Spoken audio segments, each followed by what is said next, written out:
Awesome. Thanks for having me. Everybody can hear me okay? Any issues? All right, great. I thought a lot about where to start with this conversation. And I don't typically talk about a lot of my personal journey and personal life. I usually focus a lot on real estate and, really when I started in that. But I thought it would be important, especially for this group, to talk a little bit more about, the fact that, well, I didn't start off wealthy, and let me tell you a little bit about that, right? And I'm not gonna bore you into the details with my childhood too much, but I grew up with a single mom, right? That worked. She worked sometimes 4 jobs to make sure that we had all of the stuff that we needed. And I remember one time specifically, and this story really stuck out in my mind, and it's important to understand because it really framed my vision of money for a long time.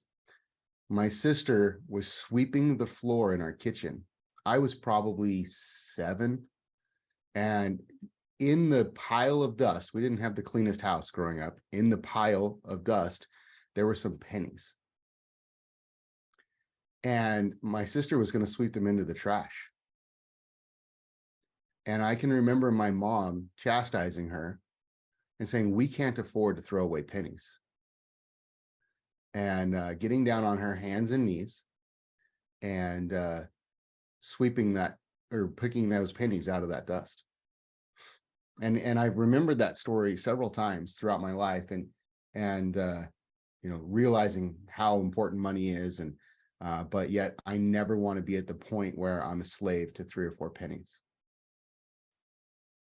So I became an entrepreneur very, very early on in my life. I was the kid that was selling things out of his locker in grade school. So I'd always find something that I could go and buy low and sell high, that old adage. My favorite story, some people will judge me for this one way or the other way. My favorite story, I was actually in 4th grade, maybe 5th grade, and I got suspended from school for selling condoms. Now, the reason that it's funny because it's condoms, right? And the condoms with kids. But the reason it's such an important story is the margin. I discovered that you could go to the health district and get condoms for free. And then I would go to school and I would sell them. The most expensive one I remember ever selling was $5, right? But they were typically would go for $1, maybe $2. And the principal didn't like the fact that I was selling condoms, so I got suspended for that. It really got reinforced to me that I grew up poor when I got my first W-2 job, and I got my first actual paycheck. And I took my paycheck to my mom, and I said, "Mom, how do I cash this paycheck?" Right? I was 14, 15, something like that. And the part that rings true to me is she got a little tear in her eye. And she said, "Senate, this paycheck's bigger than mine." So at that point, I knew that I had a big hill that I had to overcome. And not a great example, right, to learn from. But I knew what I didn't want to be. I didn't want to be that way. So I focused on personal development. You guys probably see some books behind me and, that kind of stuff. And I decided that I was going to learn everything I possibly could about becoming a better human, about becoming an entrepreneur, about sales, about being a better father, being a better husband. I'm a constant lifelong learner because I don't ever want to go back to that place. And I don't ever want my kids to have to be in that place. And so I'm just ravenous for self-development. And we'll talk more about that and what I'm doing with that now in a little while. But the biggest way that I've found to develop so quickly in when I was younger, I decided to join network marketing. Any of you ever done any kind of network marketing or anything like that? Yeah. So let me tell you the reason I'm such a big fan of network marketing, especially in the very beginning. If you find a good one, and you stick around more than a month, they're going to pour into you every sales skill, marketing skill, personal development thing that you can imagine. And I was actually pretty good at it, 20 years old. And one year, I think I was 23, I crossed $100,000 with network marketing. I was selling travel packages. So I won't bore you the details, but I dove into that head first. And I just fell in love with entrepreneurialism, sales, marketing, and everything that would go along with it. So I knew that being an entrepreneur was the best thing for me. And that was reinforced to me when I got my one corporate job that I've ever had. I managed a call center. I had 2,500 people that reported through me, not directly to me, right? I had some supervisors that worked under me, but I worked for them for a little while, and I just hated every minute of it. Not because of the job that it was bad or that it was an enclosed environment or anything like that, but because I was a number and the people that worked for me were numbers. I've always enjoyed helping people. It's one of my favorite things to do, is to find a way to give back to somebody and to pour into them and to help them. And no matter what I did, I could not really impact somebody's life because I was stuck in this rule of these boxes of this HR handbook type of thing. I can tell you some horror stories from it that I had to do, some things that I was restricted to do in the rules. But as I mentioned, I knew I wasn't going to be long for that business. So going back to my entrepreneurialism roots, I decided to become a financial advisor. Yeah, I'm the guy that had the securities license, Series 6, 63, 65, 26, all of these different numbers behind my name, which really, if you guys know anything about the financial services business, a financial advisor, most of them anyway, there are some exceptions to this rule. Most financial advisors are just glorified salespeople. They just want to sell you a product, right? And so I dove into financial services head first, and I got, again, pretty darn good at it.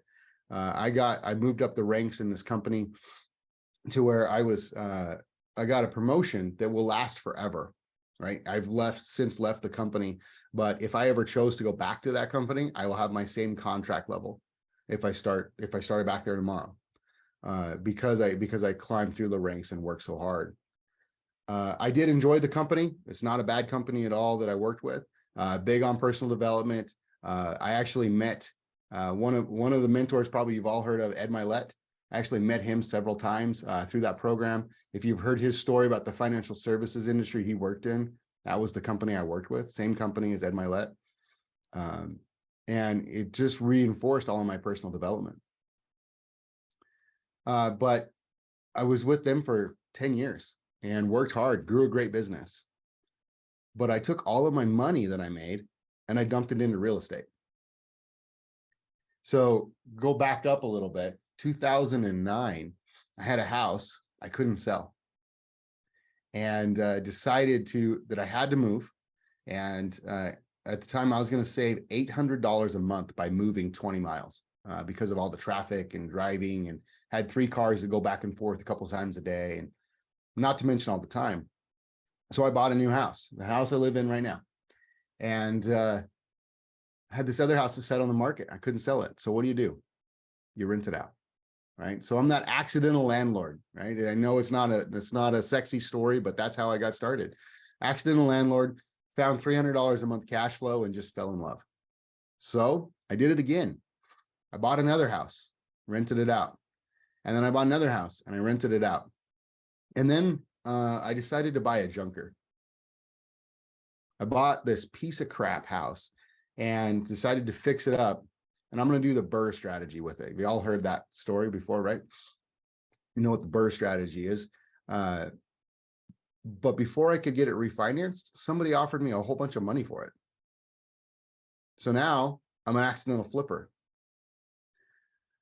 So I just fell in love with real estate.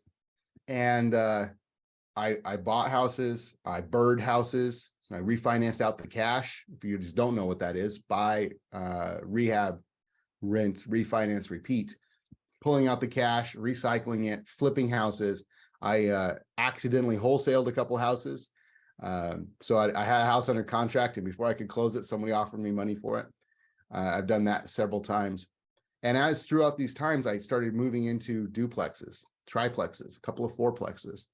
And I grew this single family portfolio to the point where I just couldn't grow it anymore. I ran out of time, mainly. I ran out of capital, but I also ran out of lending. If any of you have ever tried to get multiple single family homes, I'm sure you know that it's a little bit difficult. There's actually rules in place that says you can only have 10 Fannie Mae, Freddie Mac loans in your name in the single family space. And most banks will only allow you to have 4 at that institution. And so I'd maxed that out, put a whole bunch in my wife's name, hadn't almost maxed that out. And finally sat down and I did a projection. I figured out how much money I'm making on every single house and how long it's going to take me to reach my financial goals. And I'm like, I'm going to be old by the time I can achieve the lifestyle I want with this single family houses. So I had to do something different. So we had this awesome thing happen. It wasn't great, but it allowed me to have lots of time at home to study. I'm sure you guys already know what that is. We have to take a year off and hide. But I spent an entire year learning every aspect of real estate, commercial real estate specifically. I looked at self-storage. I looked at strip malls. I looked at industrial buildings. I looked at mixed use buildings. Everything that you can imagine in commercial real estate, I learned about it. I read every book I could find. I studied lending. I studied everything you could imagine. And then I figured out that I'm ready to go buy a big building. So I found one on LoopNet. It's a $20 million apartment building. And I'm going to buy this. So I call my residential realtor that I'd use for all of my single family houses. And I said, hey, will you go write an offer for me on this building in Salt Lake City? It's about $20 million. I want to offer this. I want to offer that. I want to offer this. Told her all the things I wanted to do. And she took the Idaho residential, not the commercial, Idaho residential realtor form and sent it to a broker in Salt Lake City for a $20 million building. Needless to say, he didn't sell me that building. He knew obviously that I had no idea what I was doing, and said, don't even call me again. So I figured out that I had to really learn what to do and how to do this. So that's when I joined Jake and Gino. All right, I'm sorry. I knew I needed to join a mentorship group. I don't want to miss this section. I spent about 3 months looking at every mentorship group you could imagine.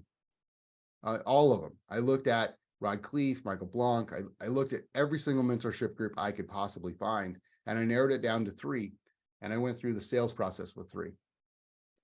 And I landed on Jake and Gino mainly because of the culture. I landed on them because of the family. I landed on them because they weren't driving Ferraris, right? They were the people that I wanted to be. And so March 1st, 2021, I joined Jake and Gino. And that day I decided to sell all of my single family houses and roll them all into multifamily. I've since sold all of them but one that I had at the time. I'm sorry, the one I live in and the one rental, which, funny story, that one that I kept is the original one that I had in the very beginning. That very first one, for some reason, I still have a little bit of an emotional attachment to it.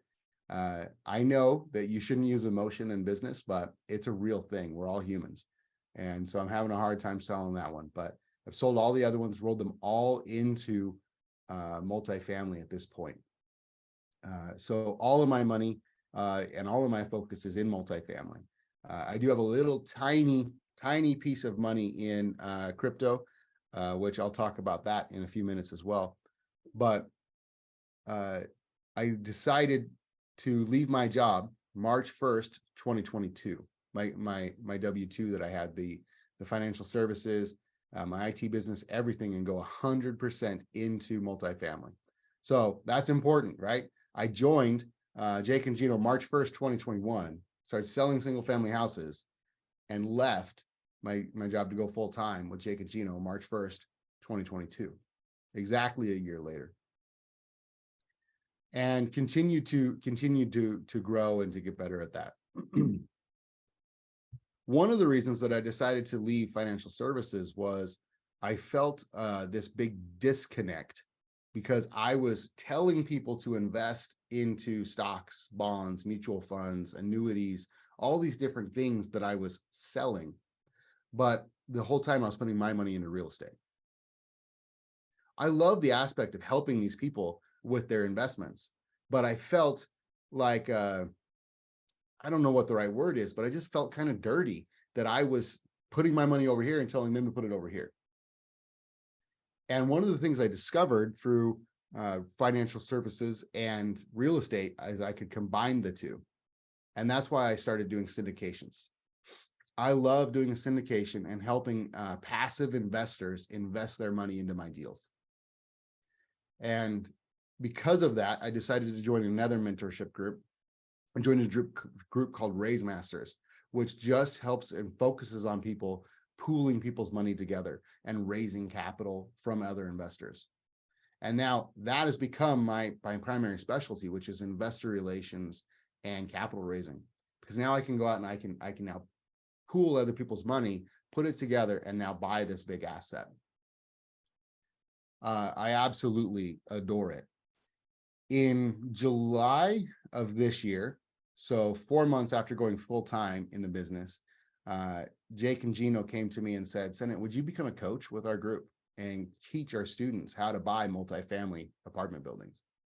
And I gotta tell you, I was absolutely honored to do it. I said yes. I didn't think twice. This is something I've always wanted to do, is to help other people, as I mentioned earlier. I love taking the opportunity to sit down with somebody and figure out their goals and dreams and help them figure out how to get there. And I knew, being who Jake and Gino are, that they treat their coaches very, very well. There's a ton of perks and rewards to being a coach. And about a month into being a coach, McKinsey, their assistant, called me and said, Senate, I need your bank account, W-9, all this other stuff so that we can send you your paycheck. And I said, I get paid? I didn't even know. Like, I didn't even ask, right? Because I just love it so much. It's truly something I would do for free. I want to focus a little bit on the personal development piece that I talked about earlier and bring that back around full circle. The biggest reason that I do it now and I grow and I continue to develop is so that I can pour into other people. I want to take the things that I learned, the things that I found in the books, the things I found in seminars, and give back to other people. And because of that, my wife and I actually started a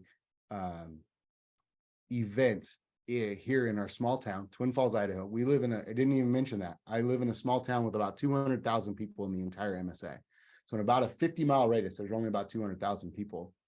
And because of that, we've had to travel for a long time to go and find all this personal development knowledge. And we've done everything you can imagine in personal development. She and I have spent easily $100,000 with travel and conferences and events and tickets and things on personal development. And we wanted to make sure that our small town had that same type of experience. So coming right out of COVID, we started a thing called the Idaho Business Summit.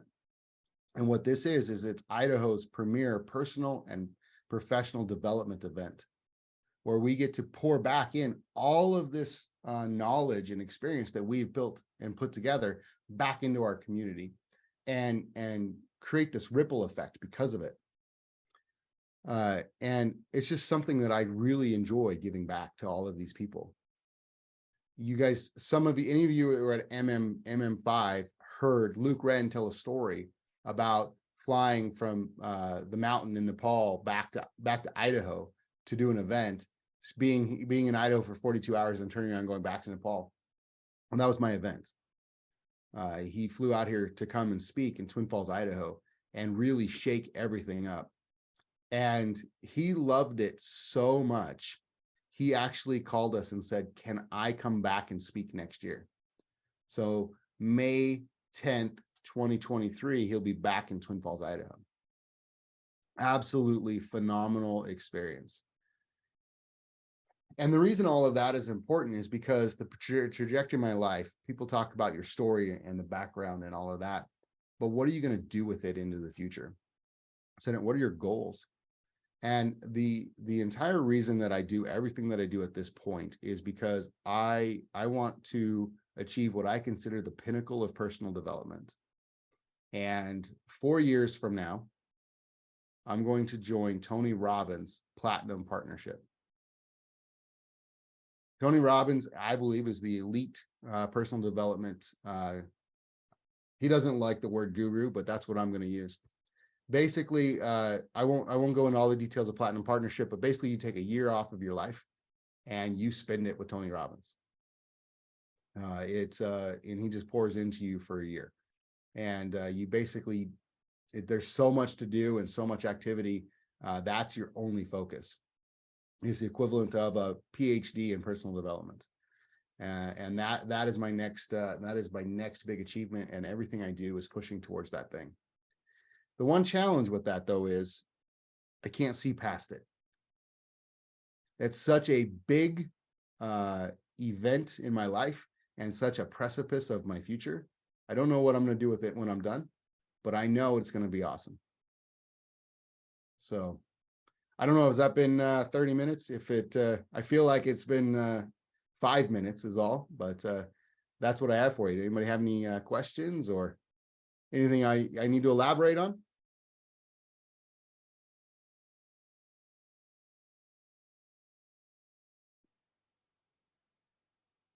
Wow, I'm not that good a speaker.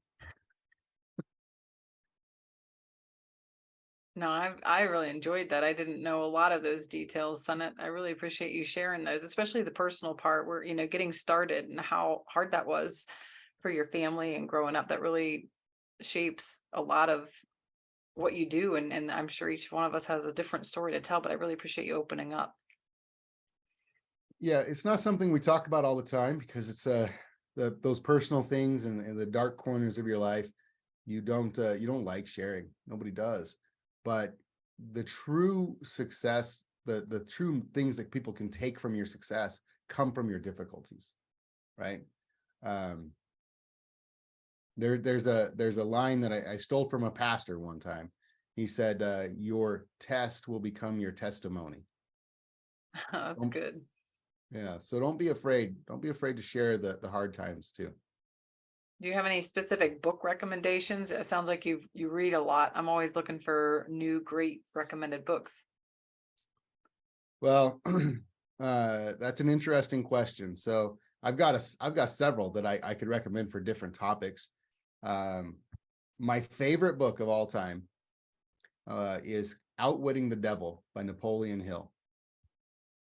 So everybody knows about Think and Grow Rich. Not everybody's actually read Think and Grow Rich, by the way, but everybody knows about it. But this is like part 2 to Think and Grow Rich.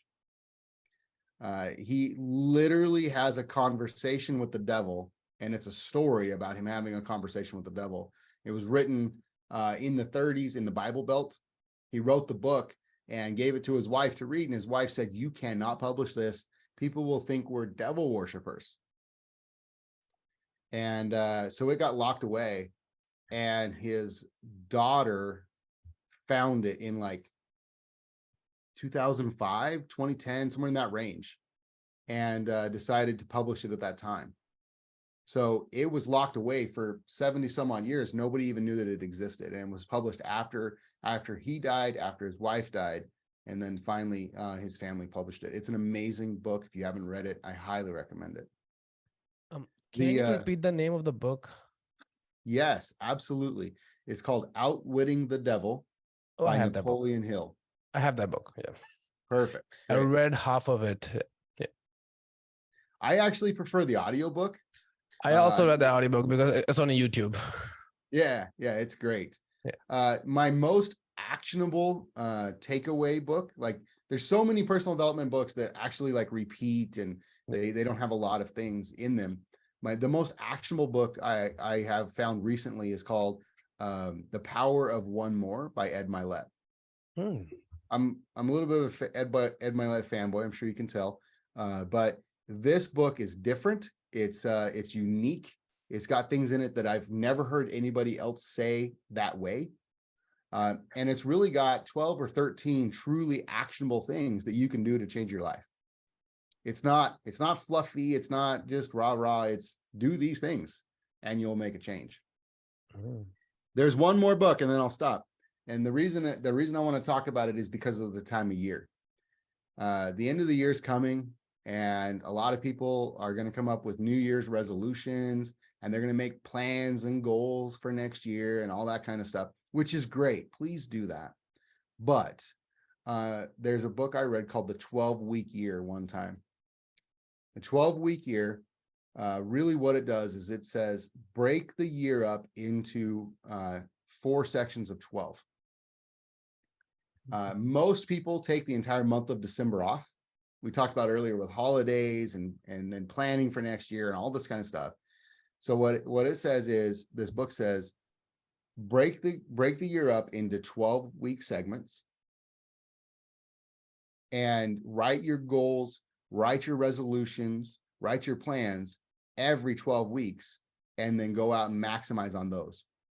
When that's done, take a week off to plan, to refocus, to plan out your next quarter, right? And to really go drive hard for that next quarter. And if you do that, you're going to now achieve 4 times as much as somebody that's just focusing on a year. You know, so what I do a lot, these people, they talk about planning for the year and New Year's resolutions and a word for the year and all this stuff, which I do think is fantastic. Please do that. What I do is I set my goals on a quarterly basis, and I have new quarter resolutions, and I have new quarter goals, and I have a word for each quarter, right? All of these things that people do, I just do them 4 times every year because of that book. Yeah, they actually have a workbook too, and I've gotten that. It's really good.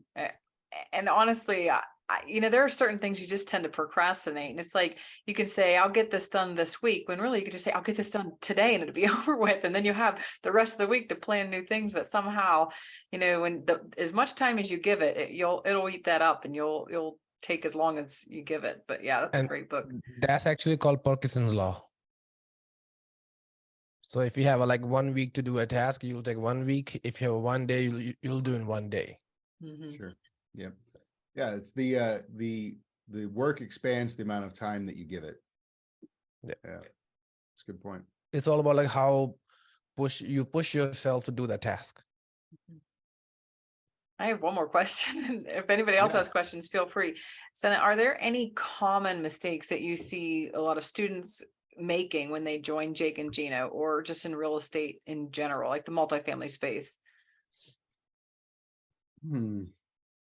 I've seen a vast majority of mistakes all over that are all over the place. I would say just not knowing all of the steps, and trying to go out there without some kind of guidance, some kind of hand holding. And because when you don't know the steps, you miss them.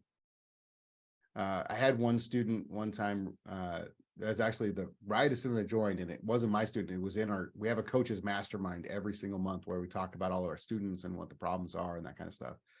And this student didn't know it was an appraisal. Yeah, he didn't know that he had to order an appraisal, right? And just a little things that he just didn't understand all the kind of steps. So what I would recommend is, before somebody goes out and buys something, find somebody. If you're in Jake and Gino, or if you're in another mentorship group that provides you a coach, right, use your coach. But if you don't have that, and you're not a member of those, which I do highly recommend, find someone that's been through the process before, and be sure and be able to ask them questions and just talk through that process, because there are so many steps during the acquisition process.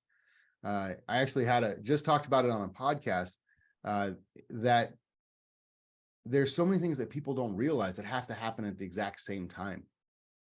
And so just have somebody that you can talk to about that kind of thing. And so I guess that was a really long answer. The short answer is not having a coach. That would be my answer, Valerie. Yeah, because I feel like we study a lot of what to do, and sometimes studying what not to do is just as helpful because you don't realize you're doing it until you see, oh wait, that is a mistake. You don't want to do that. So thank you. Absolutely. Does anybody else have any questions or anything, or we can break out into breakout rooms?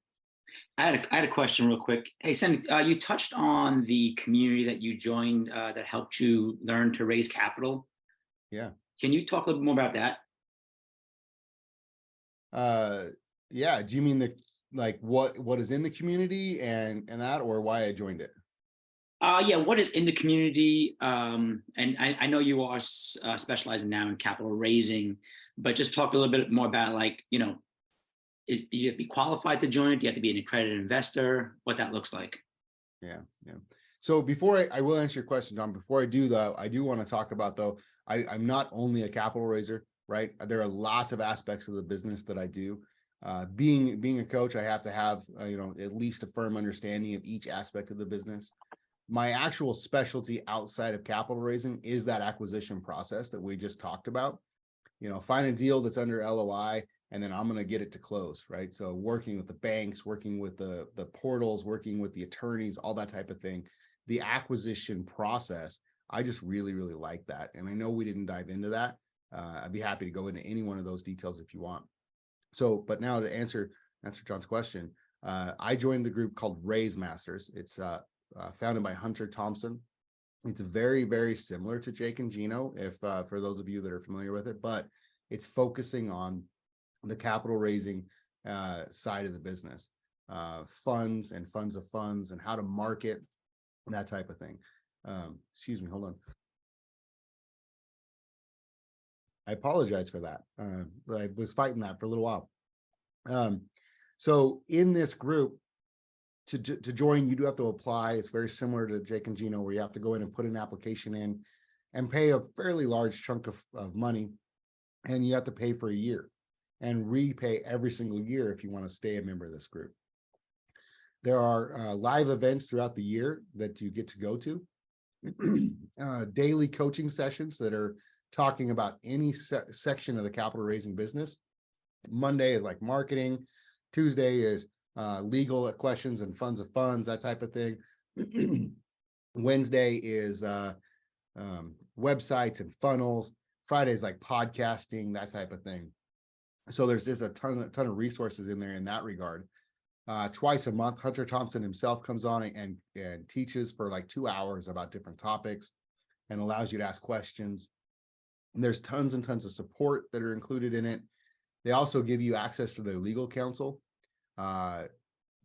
contract templates, lots of documents. They have their own underwriting model that you get to use.